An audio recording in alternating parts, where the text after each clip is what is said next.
Local 4 News at 5 starts now. A long day of intense testimony in the Jennifer Crumbley trial. Much of the evidence shown today, text messages between members of the Crumbley family. Glad you're with us for Local 4 News at 5. I'm Devin Skillian. And I'm Kimberly Gill. We all leave a digital footprint, and today the jury in this involuntary manslaughter trial got to see the one left by James, Jennifer, and Ethan Crumbley. Paula Tutman following it all for us, joining us live now from the Oakland County Courthouse. Yeah, hi. Good evening, everyone. So we're talking about somewhere in the neighborhood of 20,000 text messages, and they go all the way back to March, where Ethan is really giving an indication that he is struggling mentally and emotionally. And that's exactly what's on on the witness stand right now, and it is James and Jennifer's own words. Out of Mr. Hopkins' office. Delete doesn't mean delete, especially when police forensics are looking for evidence. And it is Jennifer Crumbley's Facebook Messenger note to a friend that she tried to delete that came back to haunt her in court today. We're on the run again. Helicopters, not sure where to. I'll message you. That message was sent 2 days after Ethan Crumbley, moving forward, identified in court only as the shooter, shot and killed 4 Oxford High School students and injured 7 others. And this indicate to you that they were deleted by Jennifer Crumbley? Yes. Just yesterday, during opening statements, defense attorney Shannon Smith told jurors they are at their friend's art studio, they are waiting for instructions, and they are waiting to turn themselves in first thing Saturday morning when arraignments take place at the court. But on the stand today, as the prosecution tracked backwards to connect the dots with text messages, Facebook Messenger notes, and photos, a very different story emerged. One prosecutors hope will lead jurors to believe that Jennifer Crumbley cared more about her horses than her son. What does Jennifer's son write to her on March 17th, 2021 at 6:03 p.m.? He says, okay, the house is now haunted. And then what? Some weird just happens and now I'm scared. Then it follows with, I got some videos. Okay. Jennifer asks, did you call the vet? And then what? Make sure you get back in between his heel balls. And it's through the process of him stringing together the evidence of the school surveillance videos that day that is arguably as impactful as seeing the video itself. If a picture is worth 1,000 words, his words arguably could be called worth 1,000 pictures. He comes out of the bathroom, and immediately to his left is a victim, and he shoots her in her neck, and then her boyfriend was there and shot him in his. He put his hand up and shot him in his mouth. In court, Jennifer Crumbley is also showing a lot of emotion. Her attorney often trying to comfort her. So this forensics expert, this computer crime guy, is saying basically that Jennifer deleted a lot of messages, or at least she thought she did, because very few things are actually deleted when the police get involved and they're actually looking for something. And so this is really starting to paint the picture. So again, she is on trial for 4 counts of involuntary manslaughter, and something else we found out today, and that is indeed her son, the shooter, will not be testifying. Guys? Big decision there. All right, Paula, if you missed today's testimony, you can watch some of the moments from the courtroom tonight at 8 on Local 4 Plus. And again, we are streaming this trial every day on Local 4 Plus, and clickondetroit.com with live reports from the courthouse and expert analysis of what we're hearing. You can find Local 4 Plus wherever you get your streaming channels like Netflix or Hulu. All right, we do have some breaking news with the verdict in the latest defamation trial of former President Donald Trump. Jurors deliberated for about 2.5 hours in the case brought by E. Jean Carroll. Minutes ago, the jury decided to award the columnist more than $83 million in total damages. Carroll says Trump assaulted her in a store dressing room back in 1996. A previous jury agreed, although Trump continues to deny that claim. These damages are for statements Trump made when he was president back in 2019, calling Carroll a liar. We're waiting for Trump to comment, and we do expect an appeal. We wanted warmer weather, but snow melting combined with the rain has left some neighborhoods in a mess. In Dearborn Heights, for example, Ecorse Creek so high that it is spilled onto the, look at this, spilled onto the streets. Let's get to Megan Woods live with a closer look. Megan.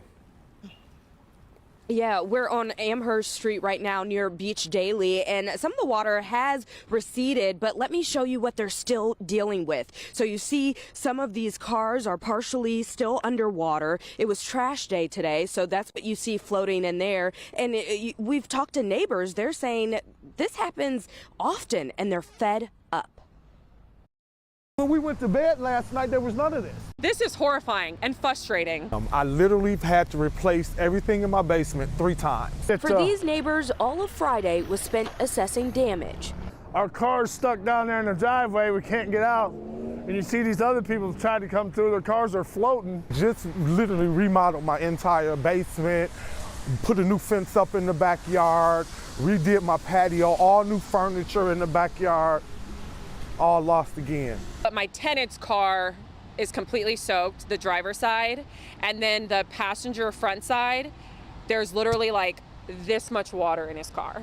And recognizing this flooding is more than a costly inconvenience. I'm so over this. Like, what is the city? I want to sell now, but what's the property value going to be once they learn, with flood every 4 or 5 years? It's just, I'm at a loss, and the frustration is to the point now, what do I do? Until the water recedes, they have to get creative about getting where they need to go. Had to go to my brother's house and get some bags. I had to walk through earlier. Trying to find drains where I can unclog them, because the city's done a lot of work here. This is the first time we've had this much flooding in a while.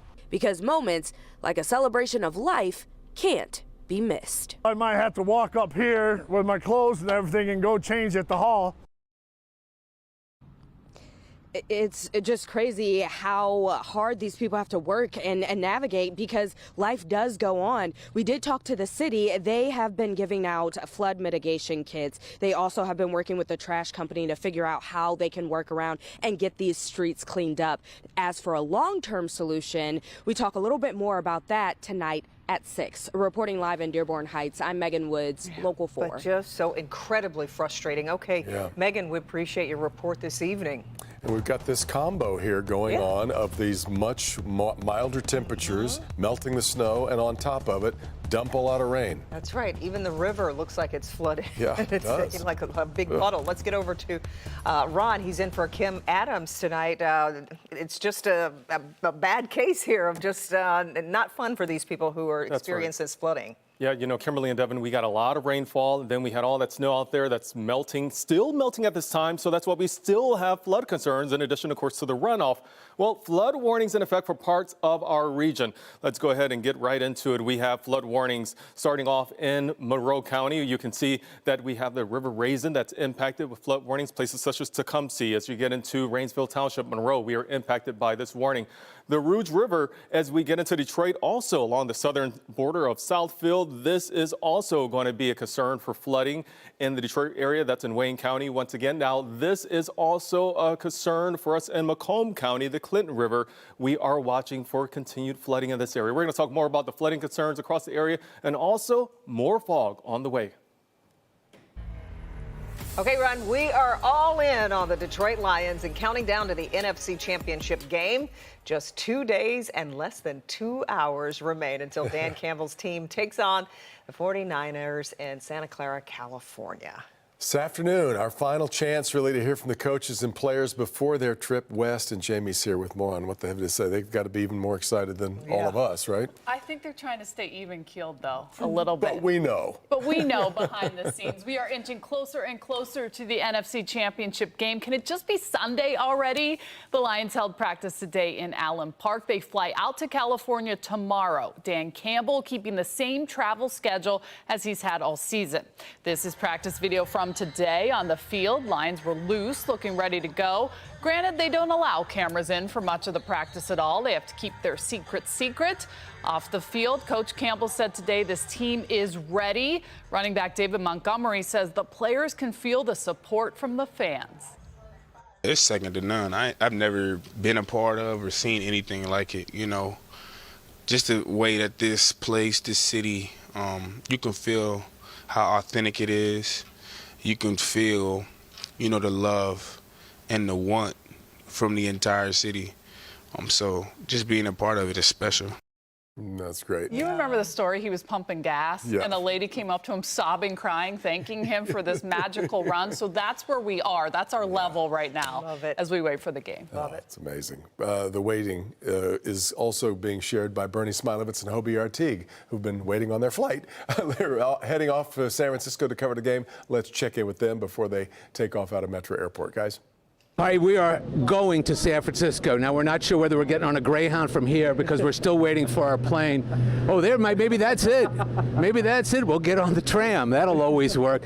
But the game's 6:30 on Sunday night. Lions now 7.5-point underdogs. That's a bit of a swing up for San Francisco. But it has been a wild ride for this Lions team this season with the way everything's gone. Going on the road in these playoffs for the first time, but now they're facing a team that's playing in their third consecutive NFC Championship game in the 49ers. Lions haven't been to this stage in 3 decades, so kind of opposing odds, but here they meet. Here they meet, and here's Dan Campbell, who spoke today. We're right where we need to be, and the minute you start trying to make this greater than it really is, which is another football game right in front of you, and you prepare the same way, you practice the same way, you put your socks on the same way, that's when I think you run into problems. It's the next game. All right, so the Lions have won. The critical point for the Lions, to us, I think, and I speak for you too because I have the mic, is that they have to win on the road. That's the only way that they can make any shot at going to the Super Bowl. And they've played well on the road this season, and also fans have traveled well. We've seen so many at DTW today. Should be a good showing in Santa Clara on Sunday. It should be. All right, we're going to wait. We promise we'll be in San Francisco at some point somehow. Back to you in the studio. Some point, Right, hopefully guys. before Sunday. Hope so. All right, Local 4 is the official station of Lions fans, and in our next All-In playoff edition, we will hear from Bernie and Hobie once they arrive. They'll be live from Santa Clara, California. And you'll also hear more of my interview with the parents Yeah. of Aiden Hutchinson. Lots of other Lions-related fun. Tune in this Saturday at 8 p.m. on Local 4 and streaming on Local 4 Plus.